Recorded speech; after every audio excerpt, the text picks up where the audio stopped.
Damos las gracias, ante todo, buenas tardes a cada uno de los miembros que se encuentran, de los funcionarios de diferentes instituciones que se encuentran en Parlatino. También agradeciendo ante Dios también la oportunidad, el privilegio por estar nuevamente en este lugar. Y también agradecemos a cada uno de los magistrados del Tribunal de Cuentas, el magistrado Álvaro Bisuetti, el magistrado Reiner del Rosario Franco, al magistrado Alberto Cigarruista por la oportunidad brindada.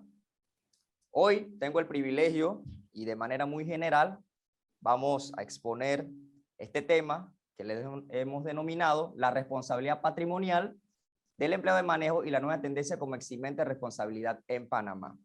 Vamos a hacer más que todo algo de docencia y más que todo queremos también enfocar de manera introductoria lo que establece la Constitución de la República de Panamá en su artículo 281, como bien lo han mencionado cada uno de los expositores que me han antecedido, donde se señala que la jurisdicción de cuentas tiene competencia y jurisdicción en todo el territorio nacional para jugar las cuentas, entre otros, a los empleados de manejo, cuando surjan reparos por motivos de supuestas irregularidades que atenten contra los fondos y bienes o recursos del Estado.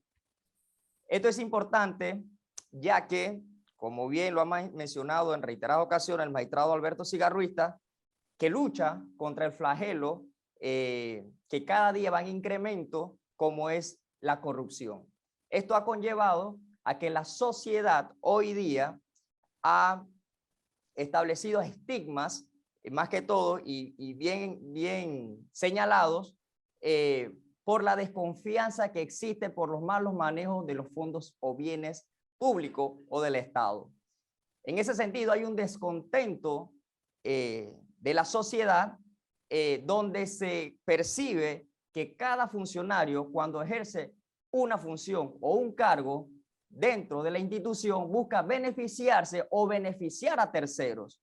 Entonces, cada día genera aún más la desconfianza, por lo que la sociedad exige máxima rendición de cuentas por parte de cada uno de los funcionarios del Estado, sin excepción.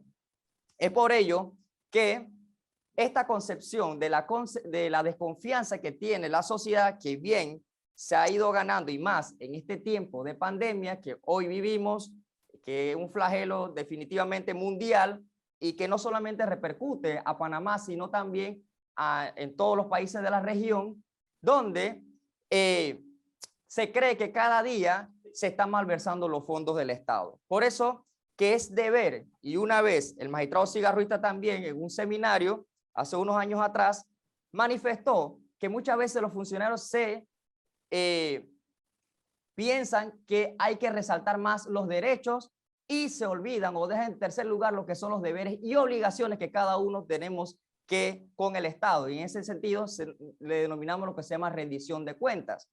Así es que una de las recomendaciones que siempre se le puede dar a un empleado de manejo es conocer las diversas normas que exigen el buen funcionamiento de su deber o cargo que tiene a su disposición, porque es un empleado en la cual está a disposición del Estado y por lo tanto está manejando fondos del Estado y no son fondos particulares.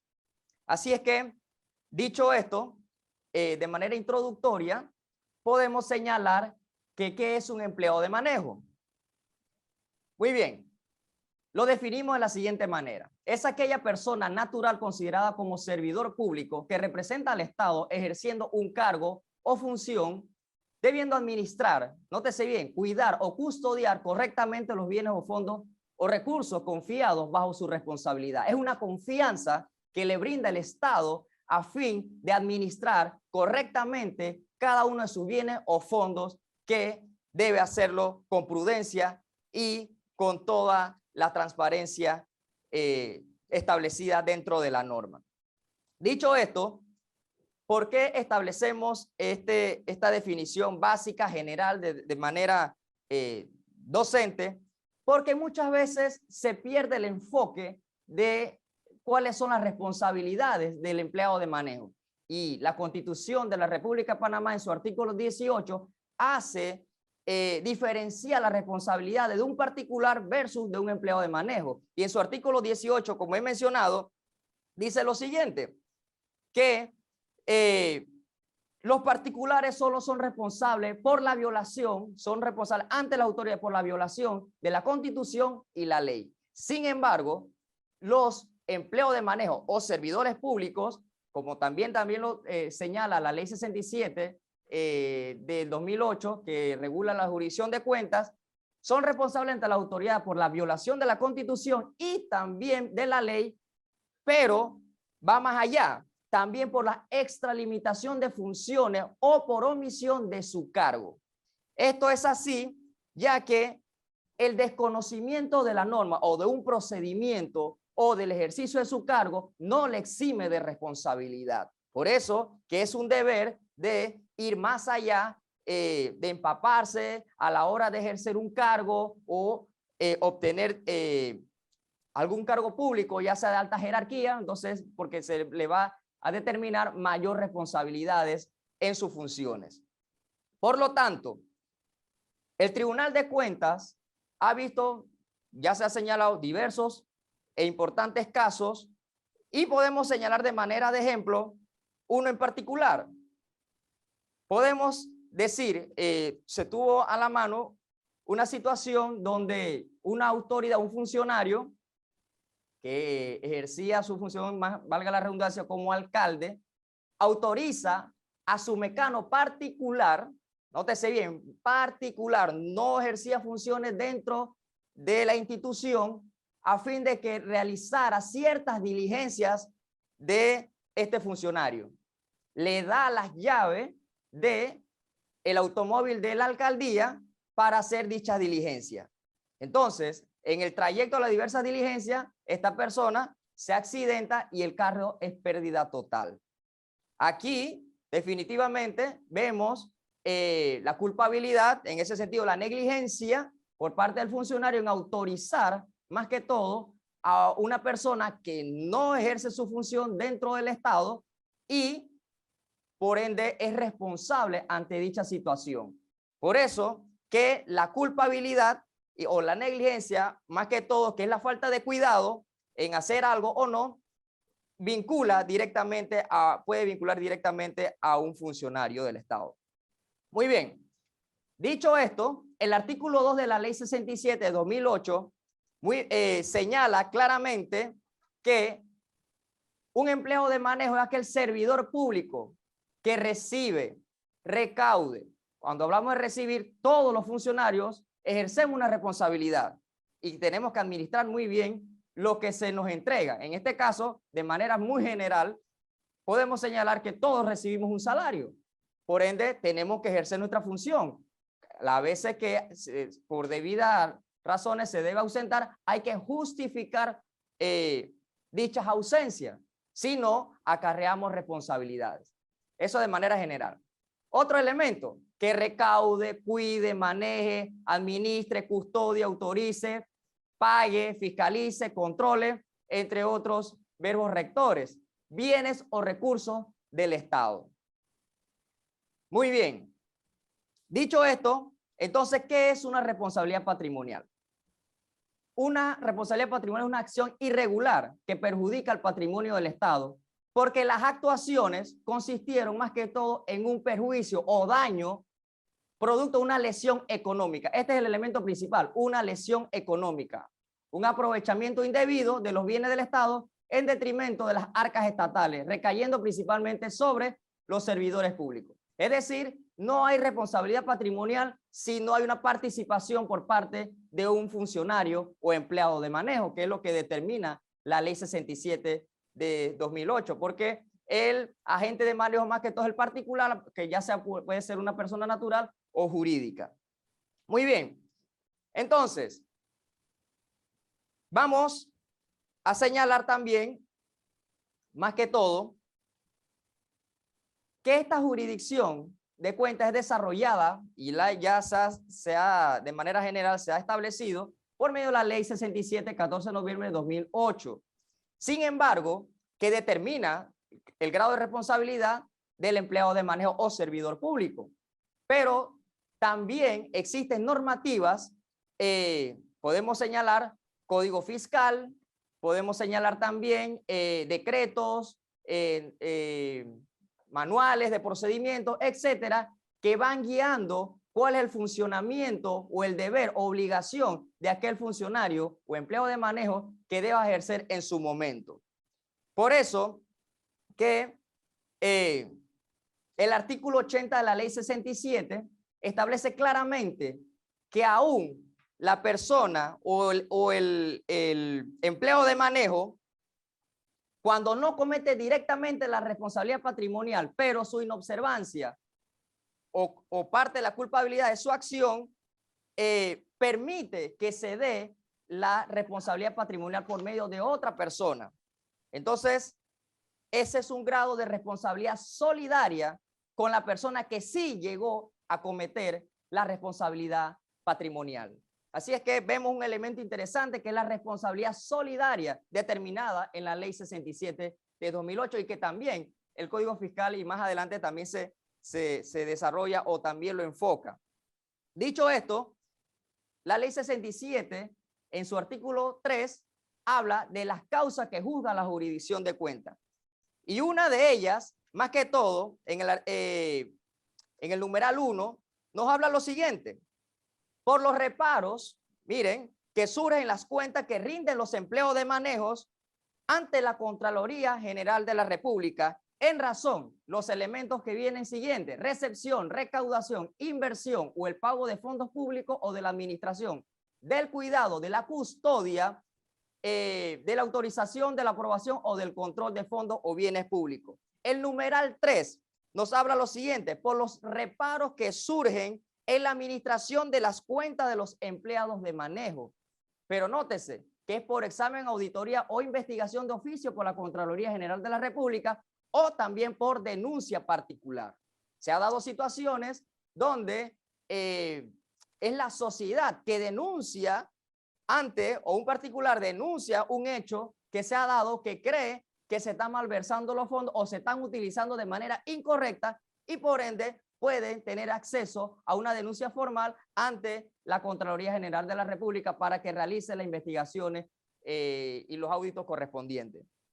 Miren que el número 4 nos habla que por menoscabo o pérdida, mediante dolo, culpa o negligencia o por uso ilegal indebido de los fondos del Estado o bienes públicos recibidos. Y el numeral 5 más que todo es por menoscabos o pérdidas, que habla de fondos o bienes públicos mediante dolo, culpa o negligencia sobre una institución autónoma, semiautónoma, municipio o junta comunal.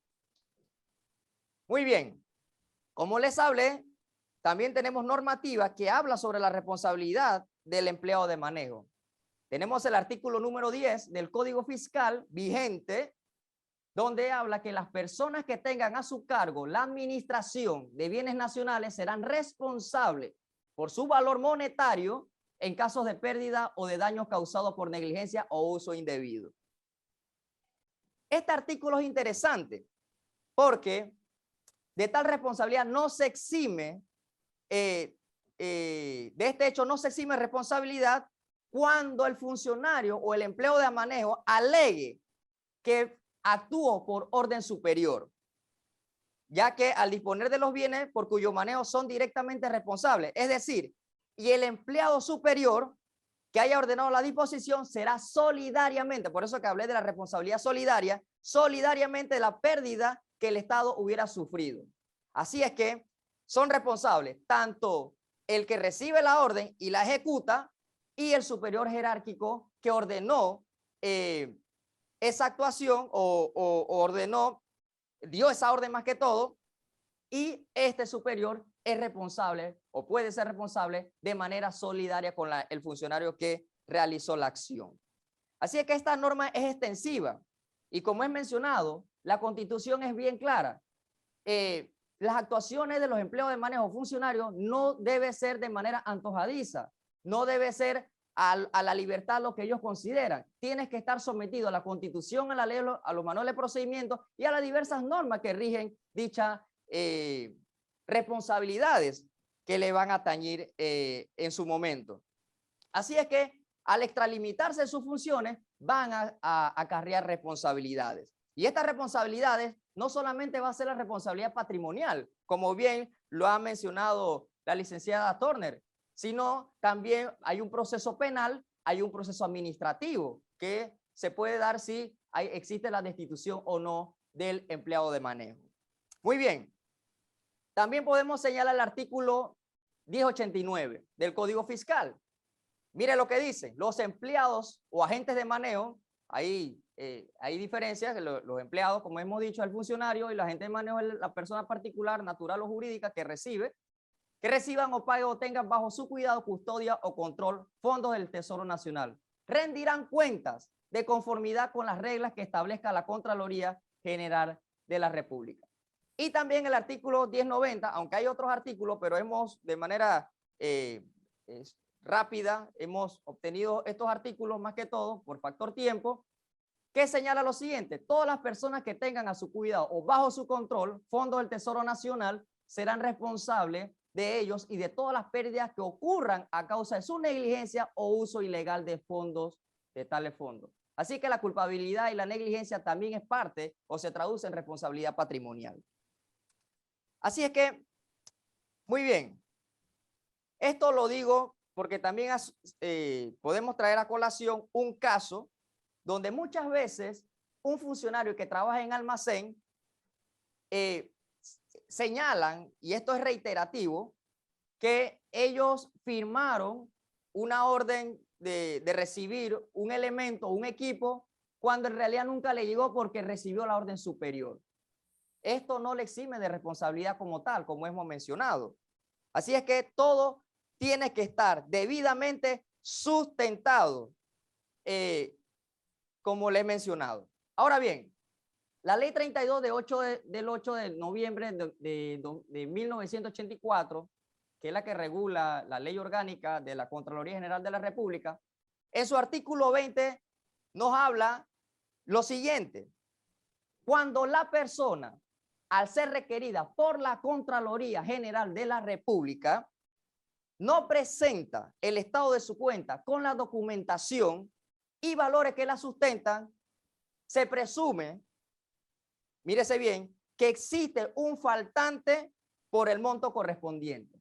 Es decir, ¿por qué se aplica este principio o esta norma? Porque, como hemos mencionado, todo funcionario debe rendir cuentas y no debe tomar la administración de los bienes o fondos, recursos del Estado, como él lo mejor crea, sino que tiene que respetar siempre la norma, la Constitución y los diversos decretos, etcétera, que establezcan el buen funcionamiento en el ejercicio de su cargo.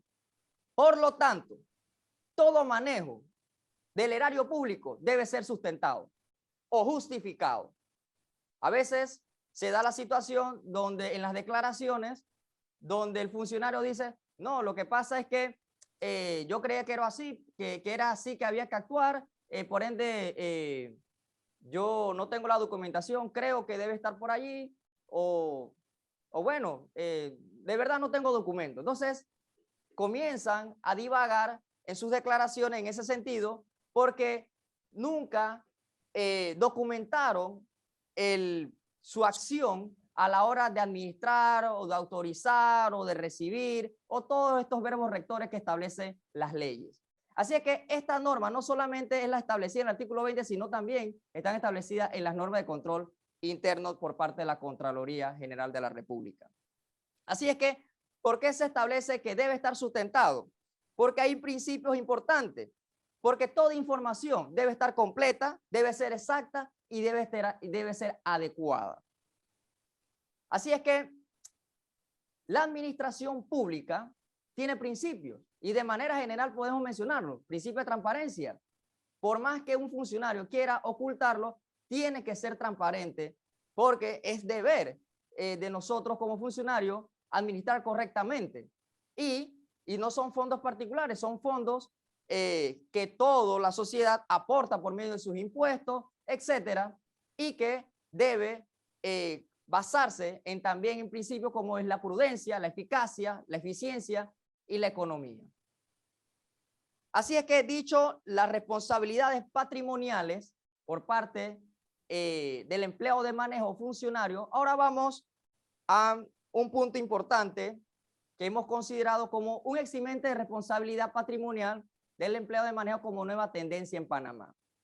Si bien esto es una doctrina que se ha establecido en Chile, ¿ok?, donde se señala que un error no siempre conlleva consecuencias jurídicas. Y vamos a verlo. El profesor Juan Ferrada Borges ha establecido un concepto interesante que dice: el error justificable o justa causa de error se podría configurar con mayor razón como causal de exoneración de responsabilidad civil del funcionario público en el juicio de cuentas, a partir del seguimiento de un comportamiento habitual, y subrayamos comportamiento habitual tolerado en la misma administración pública y considerado aparentemente legítimo por los autores del daño al patrimonio público. ¿Qué significa esto? Miren, toda administración del Estado, la institución, muchas veces, o ha pasado, no muchas veces, en algunas ocasiones se ha dado la situación que la institución hace creer la rectitud del comportamiento del funcionario. Entonces, dicho esto, cuando la institución hace creer, por más que el funcionario haya tratado de llevar todos los elementos, explicación para evitar una malversación de fondos, disculpen, ese error no muchas veces concurre la culpa o negligencia que conlleva a una supuesta responsabilidad patrimonial. Por eso que la actuación de la institución también es importante, porque si el empleo de manejo está buscando la forma de evitar una responsabilidad y hace las consultas pertinentes y todo el procedimiento que aun cuando no está seguro, pero la institución no le da una respuesta inmediata o una respuesta pronta para tomar esa decisión y se la hace tolerar, entonces hay que tener cuidado, porque puede que estemos hablando que no existe una responsabilidad de ese funcionario. Puede haber una responsabilidad patrimonial, pero en este funcionario hay que analizarlo con mucho cuidado. Es por eso que, y traemos como aporte más que todo, ciertas situaciones que la jurisdicción de cuentas, más que todo el Tribunal de Cuentas, ha emitido algunos fallos basándose en esta doctrina. Y podemos hablar de algunos casos en particulares. Por ejemplo, tenemos la resolución de cargos número 2 del 2018, bastante reciente, de 26 de febrero de 2018, y tenemos la resolución de cierre del 2020 de 10 de marzo de 2020. ¿Cuáles son los hechos de este caso número 1? Es un consulado donde es un consulado de Panamá en Londres. La supuesta lesión patrimonial se da por la suma aproximada de $140,000 por el uso del apartamento como residencia por el cónsul dentro del edificio arrendado para el funcionamiento del consulado. El informe de auditoría había determinado que no se había pagado el arrendamiento durante aproximadamente 2 años por la suma mensual de $5,500.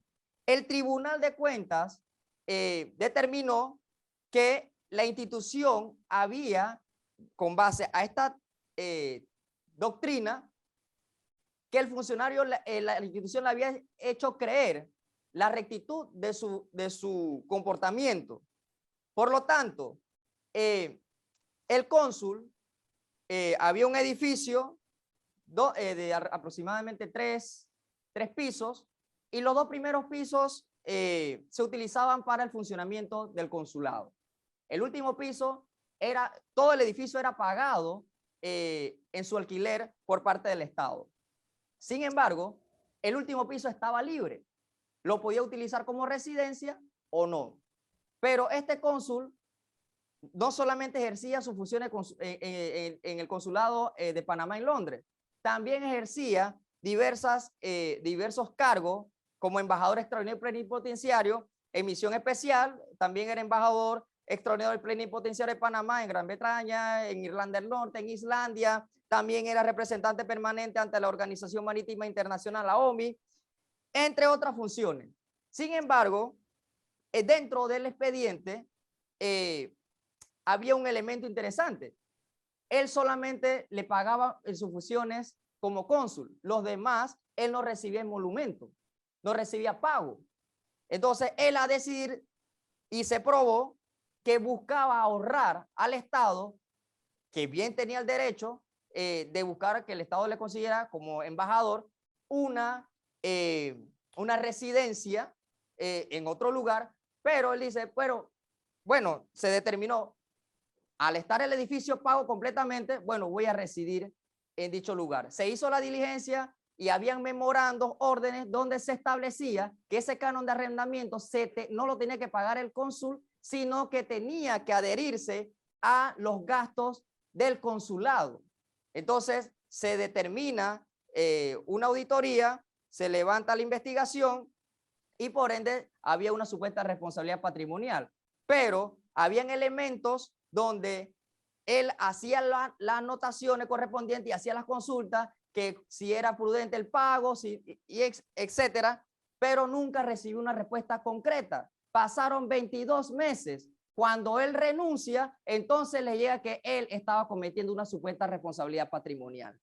Entonces, ese error de la institución al callar y no contestar brevemente la nota, porque pasaron más de aproximadamente 2 años, entonces dice, hay responsabilidad patrimonial. Pero en la institución o el Tribunal de Cuentas dice, le hiciste creer la rectitud de su comportamiento y por ende hay un eximente de responsabilidad.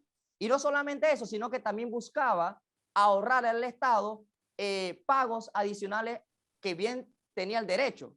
También se había establecido en la investigación que él tenía más que todo, quería más que todo o evitaba que se alquilara el arrendamiento, perdón, que se alquilara el último piso por temas de seguridad, como bien lo establece el Convenio de Viena de 1961, que el personal diplomático y también las oficinas diplomáticas tienen que velar por su protección. Así es que el tribunal determina bajo esta doctrina de que le hace reconocer la rectitud de su comportamiento por medio de la institución que le avaló que ese comportamiento era legítimo y por ende se le exonera de responsabilidad patrimonial. Tenemos otro caso, ya para ir culminando, por factor tiempo. Este caso se da por una institución, la institución afectada es el Ministerio de Relaciones Exteriores, por una supuesta lesión patrimonial por $155,000. Se vincula a un embajador como jefe de la misión diplomática. La causa, al no registrar o no enviar la asistencia de una funcionaria al Ministerio de Relaciones Exteriores sobre, más que todo, los días laborados causando una posible responsabilidad patrimonial. Nótese bien, en este caso, se le vincula, hay una supuesta responsabilidad, que hay una responsabilidad patrimonial dada, sin embargo, se llama juicio a diversas personas, dentro de ello al embajador. El embajador se va por la audiencia oral y entonces él señala dentro de los elementos, más que todo, que se aporta dentro del proceso de cuentas, que efectivamente él enviaba el control de asistencia de cada uno de los funcionarios. E incluso hay pruebas dentro del expediente donde se alegaba o se señalaba que muchas veces le llamó la atención al funcionario o la funcionaria de la actuación de no asistir a laborar. En este sentido, él al enviar toda la información mensual de la asistencia constante, la institución o relaciones exteriores nunca le hizo una observación en ese momento del por qué la otra funcionaria no estaba laborando en dicha oficina.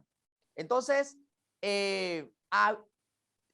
hubo otros elementos aportados donde se dice o se señaló básicamente que sí hubo comunicación entre Relaciones Exteriores y el embajador, donde éste le determinó en diversas ocasiones que la funcionaria no estaba laborando. Entonces, más que todo, habían otros elementos también donde se cruzaba información, pero realmente fueron posteriores. Es más, una de las excusas de la institución era de que estaban anuentes de la situación de la persona que no existía a laborar, pero que por volumen de trabajo nunca actuaron de manera inmediata o correcta en su momento, aun cuando el funcionario o el embajador realizaba las diligencias porque él se determinó en el expediente que él no nombraba a ese personal, era nombrado básicamente por el Ministerio de Relaciones Exteriores.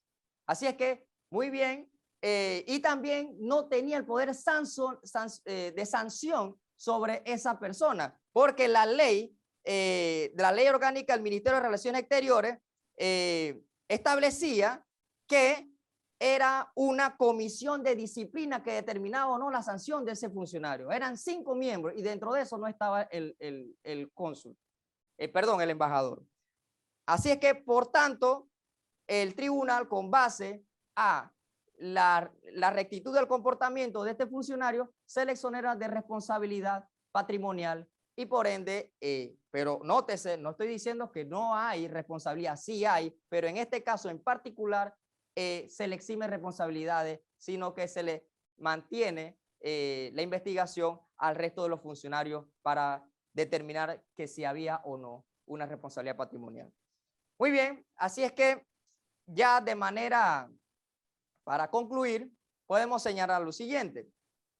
El empleado de manejo es todo servidor público que ejerce una función dentro de las instituciones del Estado en el manejo de fondos y más que todo bienes públicos. Así que toda actuación del empleado de manejo o servidor público siempre debe estar sometido a la Constitución y a la ley y no a la forma antojadiza que él desea actuar.